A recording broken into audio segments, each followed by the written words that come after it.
I guess Yes. I think we're the group that's here, right? Yes. All right. أعوذ بالله من الشيطان الرجيم بسم الله الرحمن الرحيم الحمد لله رب العالمين الرحمن الرحيم مالك يوم الدين إياك نعبد وإياك نستعين اهدنا الصراط المستقيم صراط الذين أنعمت عليهم غير المغضوب عليهم ولا الضالين آمين. All right. So we're going to start off with this. Just in keeping with the conversation that you were just having, but I want you to see this and see if you've heard anything about this.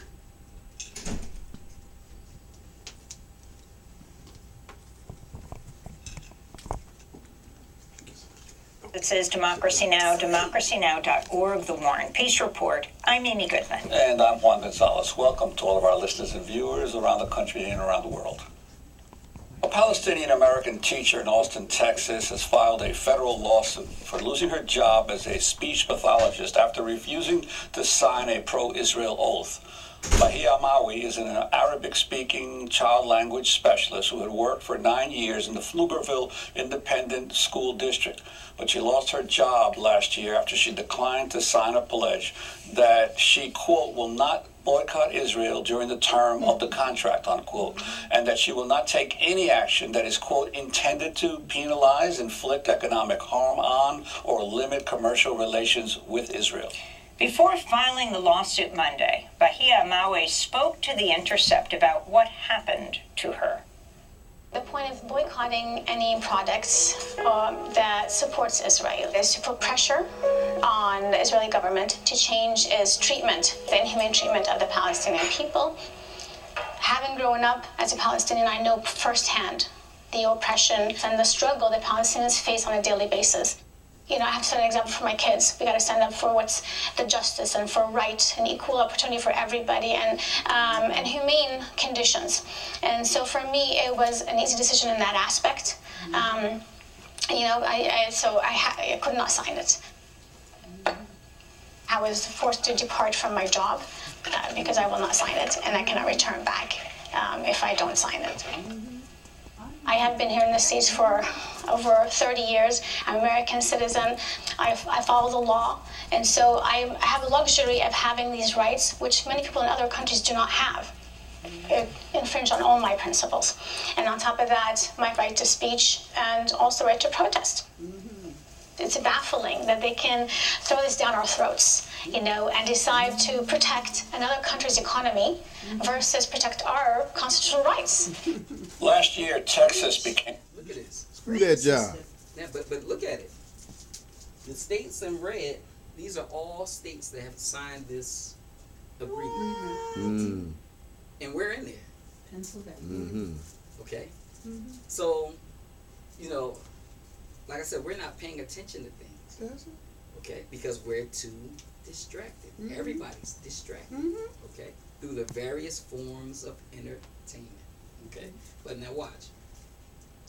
6 states with laws preventing state agencies from contracting with companies or individuals aligned with the boycott, divestment, and sanctions movement.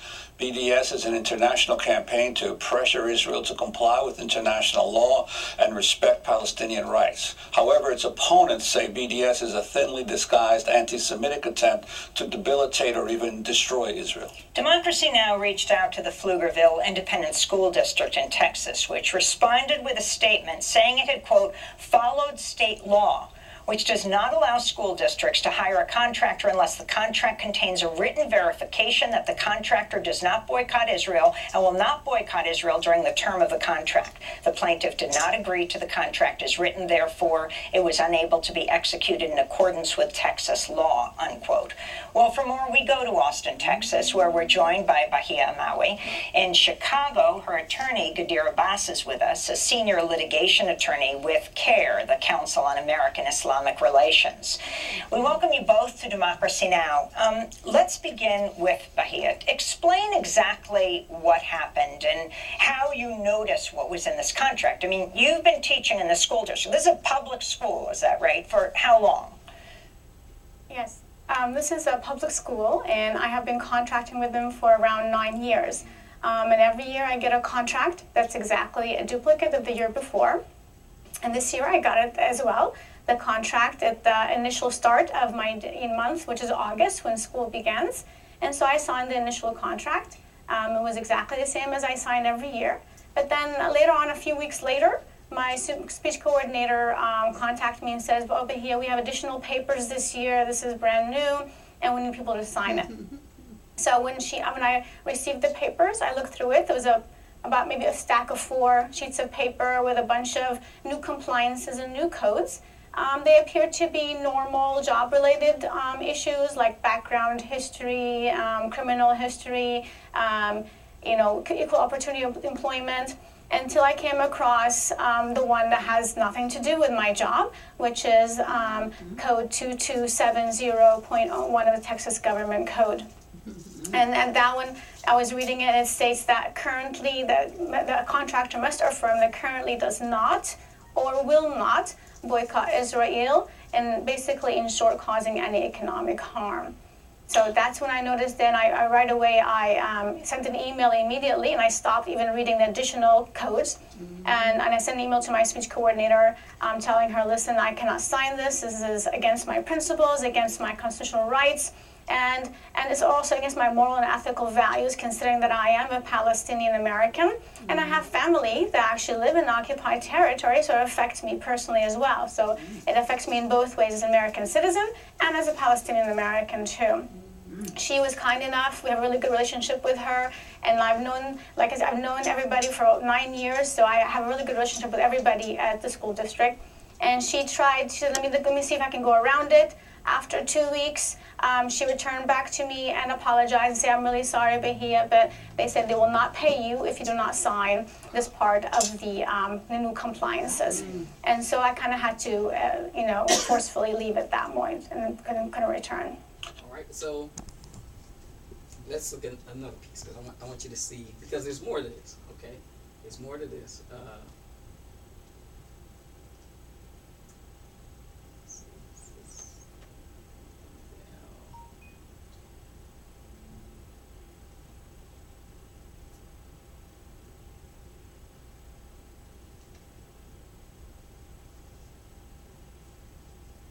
If your Texas house was destroyed by Hurricane Harvey, you can get emergency funds unless you support the boycott of Israel. I'm not joking. 21 U.S. states have passed similar laws, which ban state funds going... And see, at this time, it was only 21 states. Okay. Businesses who choose to boycott Israel, a country which a recent UN report has labeled an apartheid regime. But America was born on boycotting. Remember Britain, taxes, tea, ring a bell? And now survivors in Dixon, Texas, filing for emergency funds, have to sign a contract stating the applicant does not boycott Israel and will not boycott Israel during the term of this agreement. The state government is plainly telling its citizens that either they get to keep their right to boycott or they can get help rebuilding their homes. What kind of choice is that? Strong-arming folks who have just suffered a disaster, lost everything, into signing away their constitutional rights for the term of this agreement, which is what? Forever? And it doesn't stop there. A church in Kansas recently urged its members not to buy products from companies which profit from Israel's illegal occupation of Palestine. A math teacher who's a member of this Mennonite church has since been barred from working as a state contractor after she refused to say that she wasn't boycotting Israel. How can a government punish a people for what amounts to a thought crime? Imagine civil rights proponents in the 60s being told, you either buy cookies from the KKK or you don't get electricity. Or women in America's suffrage movement being granted the right to vote as long as they don't push for equal pay. Remember these folks? They lived in a senior citizen home in Dixon. If they were that Mennonite church collectively boycotting Israel, would the government just leave them to drown? Sorry, y'all know the rules. You buy from Israel or else. And let's get something straight. It should not be illegal to boycott Israel. It isn't anti-American, and it isn't anti-Semitic. It's an individual's choice which the free and fair government of America should keep out of. Because without boycotting, where would America be? Deep, right? That's deep. Yeah, but Yeah. see, the thing is that you start to understand who runs things. Right. What does Israel have on the United States where they can Well, get them to impose these type of laws? Well, watch this. It's Well, all about money. well, when you deal with It's about government, especially here, you deal with lobbies. Yeah. Okay, and they have heavy Strong influence. Mhm. Right. So let's look at. I'll show you how powerful this lobby is. Okay. So now, this is because it's a whole lot. It's a whole lot on this, but let me show you this because this is something that you probably haven't seen. Because also you remember Mark Lamont Hill. Are you familiar with him? Yeah. He got fired. Right. Yeah. From Just CNN. recently, right? Yeah. It was recent. Yeah. Recently, he got fired from CNN. Why? Because he made a speech at the UN supporting Palestine, Right. and Temple was going to fire him too. Mm-hmm. But his free speech protected him. Now this is when Netanyahu came to the U.S. Congress and he spoke. Watch this. Now this is a foreign nation. Prime Minister to speak. Watch it. I have the high privilege and distinct honor of presenting to you the Prime Minister of Israel, His Excellency Benjamin Netanyahu. I want to thank you, Democrats and Republicans, for your common support for Israel, year after year, decade after decade.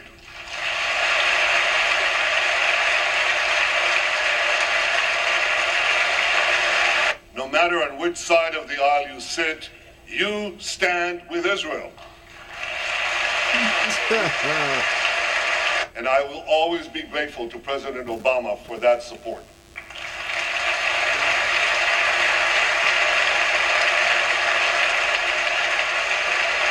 This Capitol Dome helped build our Iron Dome. We must all stand. Everything he's saying gets a standing ovation. Mm-hmm. He could have said, "I had a couple of oodles and noodles last night." They would have stood up because this is how much power, how much power. But didn't Obama was the one that challenged our relationship with them and tried to take it down a few notches, and they attacked him That's a show. about that. That was just a show. It's the puppet show, okay? Because at the same time, they gave him billions of dollars in aid. Okay, so the thing is that what we have to remember is there's no difference with the Democrats and the Oh Republicans. no, they all Right. the same. Right, they're all They're working the same. together. And the the same system. Oh, Yeah, they're the same. But if you were to continue to watch this, I mean, every little thing that he said, they stood up and applauded him. And if you didn't stand up, they looked at you like you were They crazy. probably got a light on, tell them when to stand. Right? Yeah. But now watch. Stand and clap. Yeah, stand, look. Watch it, look.